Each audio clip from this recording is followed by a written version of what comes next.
prenons le courage de dire que c'est question de mauvaise foi. Ok? D'accord? Il y a une mauvaise foi parce que la loi sur le sport existe en République démocratique du Congo depuis 2011 et la loi a été initiée par la personne qui est en face de vous lors de mon passage au Parlement. Exactement, oui. Dans cette loi, nous avons la possibilité de doter le pays d'une politique sportive. Cette loi a été promulguée en 2011, nous sommes en 2024, il n'y a pas de politique sportive pour accompagner. Et cette loi, il y a 2 ans passés, nous étions à Bola-Loche, où nous avons travaillé parce que on s'est dit que la loi c'est une œuvre humaine, les choses sont en train d'évoluer, il fallait bien apporter des modifications s'il y avait possibilité, et cela a été fait, et depuis 2 ans passés, nous attendons que cette loi, enfin, avec les modifications faites pour que cette loi soit renforcée et qu'elle soit appliquée. Jusqu'à présent, c'est là, il n'y a pas de son. On n'entend plus parler de cette loi, c'est au niveau du gouvernement. Oui, mais on n'en parle pas. Pourquoi la loi a été étouffée? Il faudrait encore qu'il y ait peut-être un sportif. Mais c'est parce que dans ce pays, on n'aime pas la vérité. Il faut qu'on se le dise. Les Congolais, ils aiment bien travailler dans le désordre. Et dans le désordre, ça leur permet de voler de l'argent. Qu'est-ce que nous constatons dans ce pays? Il y a des vols de millions partout. Et alors après, la population fait quoi? Observe. Observe. Qui souffre? C'est la population ou les dirigeants. Bah alors, mais enfin, qu'est-ce que vous voulez? Vous voulez qu'on fasse quoi? Il faut qu'on comprenne le courage de se dire des choses en face. D'accord. C'est question de mauvaise foi, voilà, c'est tout. Alors maintenant, au niveau, vous êtes arrivé à un stade, vous êtes un monument, ça c'est indiscutable, on va pas refaire l'histoire. Mais alors, vous maintenant, personnellement, si c'était à refaire, qu'est-ce que vous auriez fait, Eugène Kabongo, si vraiment votre vie était à refaire? Avez-vous des regrets à ce niveau-ci? Je dirais pas d'être ignoré, mais d'avoir été, c'est comme si quelque part on est en train d'effacer l'histoire ou de la laisser au coin de la rue, quelque chose comme ça, là. Non, c'est vrai, s'il faut refaire, hein. Oui. Je demanderai au bon Dieu de naître ailleurs, pas au Congo.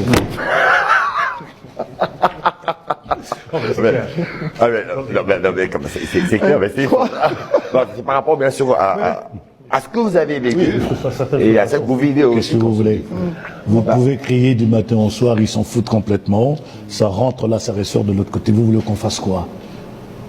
Tout ce qu'il y a à faire, c'est maintenant de regarder, observer. C'est ce que nous faisons, puisque tout a été dit, tout a été fait, on ne veut pas le mettre à l'application. Qu'est-ce que vous voulez qu'on fasse encore? Et même quand vous avez été député, ça n'a pas suffi, malgré tout? Non, mais longtemps député. Ce n'est pas question d'être député, mais la loi, elle est là. Pourquoi elle n'est pas appliquée? C'est la grande question. Mauvaise foi. Mauvaise foi, c'est tout. Point bas, parce que nous, les Congolais adorent travailler dans le désordre. C'est tout. Pour mieux gagner? Non, pas pour mieux gagner, mais pour bien voler. D'accord. Alors, cette question, souvenir. Le fameux match, je crois que c'était début année 90, si j'ai une bonne mémoire, je ne sais plus trop. Il y a le match. Vas-y, je vois arriver. Zaïre, Sénégal. Non, Zaïre, Sénégal, j'avais pas pris part parce que j'étais blessé. Là, j'étais blessé, j'avais pas participé. Quand Jules Bocandé était venu. Voilà, exactement. Je venais de subir une opération genou, j'avais pas pris part à cette rencontre. Okay. Donc, tu t'es même pas rendu compte qu'il n'avait même pas pris part à cette rencontre, tu voulais poser la question. Et il voulait nous montrer. Ça arrive. Et il allait nous montrer. On se connaît. Non, arrête. Ce que je voulais savoir, parce que c'est là ce qu'on avait dit. Il n'était pas dans le match, c'est ça. Ce qu'on avait dit, c'est que c'est là que la carrière de Jules Bocandé a pris fin, c'était par les Léopards. Avec Bonham Galoula, c'est le Léopard, oui, le Sénégal, contre le Sénégal. C'est là qu'on a dit que ça vous avait mis fin à la carrière de Jules Bocandé, qui est sorti en pleurant, en ratant le but, là je me souviens, sorti en pleurant. Ça c'était les commentaires de la presse, attention, mais Jules c'était un très très grand joueur, paix à son âme. Jules, je garde des très bons souvenirs de Jules parce que nous avions passé des moments extraordinaires à Seraing, parce que quand j'étais arrivé en Belgique à Seraing, lui il était là et on partageait le même appartement. Ce qui fait que, avant que je puisse aller chez moi, donc j'étais chez lui pendant 3 mois. Et quelle grande gloire de l'époque avec été Jules Bocandé, qui encore d'autres? Il y avait des très bons, de très bons du côté de Maroc, de Aziz Bouderbala. El Biaz. Non, pas ces salopards-là.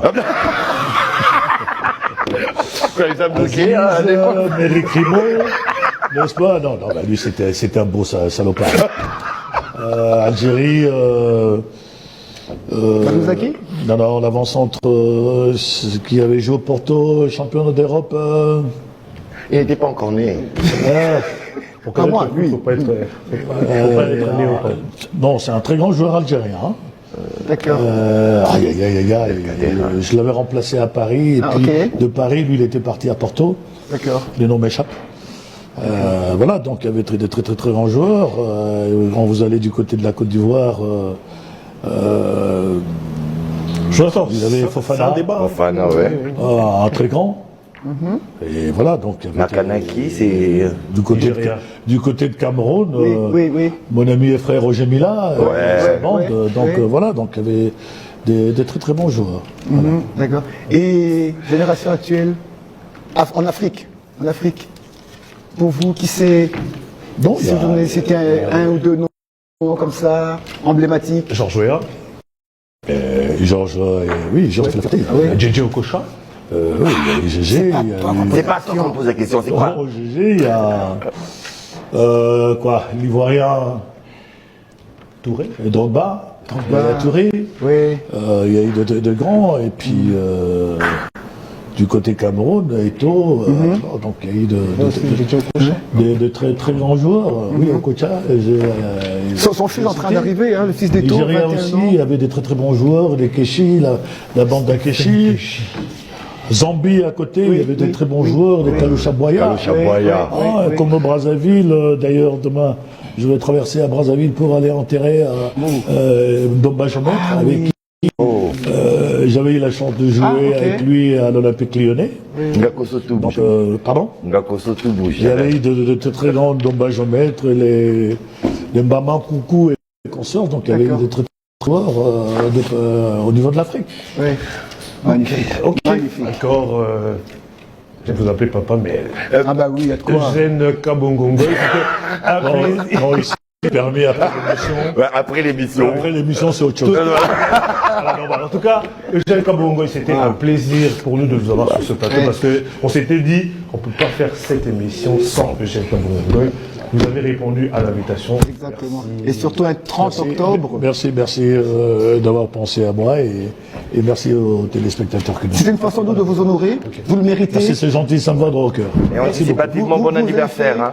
Oui. Non, Bon mais anniversaire. Bon anniversaire. Merci, non, mais j'attends les cadeaux. Hein. Oui. J'attends les cadeaux de la part de Biwan. Ah, ok. Veuillez informer le boss. Oui. Oh, il nous suit. Il vous suit, il a bien reçu le message. En direct. Alors, je vais demander une petite transition à la régie, le temps de libérer monsieur Eugène Kabongo et on revient. Non, on doit libérer en applaudissant quand même. Allez, ça c'est pour vous. L'honneur est à vous. L'honneur est à vous. Vous le méritez plus que ça d'ailleurs. Voilà. Plus que ça.